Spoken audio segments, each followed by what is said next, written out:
Welcome to Sweet Life Beat Life. We hope this video helps. You start by opening the photo and immediately duplicate the background so you never lose original pixels. Next, zoom to 100% to judge wrinkle detail accurately. Small shifts matter.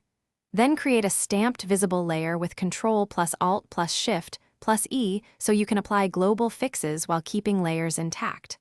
Once done, set the stamped layer to a smart object if you plan multiple adjustments. This gives you editable filters and protects texture while you proceed to targeted corrections. You now tackle wrinkles directly. Begin with spot healing set to content aware for quick, low-contrast creases and blotches.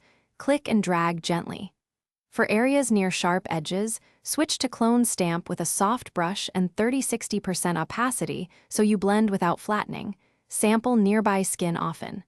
When texture needs preservation, perform frequency separation. Separate high-frequency texture from low-frequency tone so you can smooth tonal transitions while retaining realistic skin pores and grain. Make small strokes, check at 100% frequently. You finish by refining tone and depth.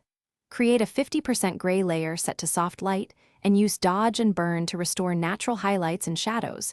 This brings back volume lost during smoothing. If the low-frequency layer looks too soft, apply a gentle Gaussian blur until transitions read naturally, not plastic. Finally, toggle your before/after, use layer masks to limit fixes to problem areas, and make sure skin texture matches surrounding regions. If things look oversmoothed, reduce opacity or reintroduce texture with the high-frequency layer. Thanks for watching. Consider subscribing if we helped you.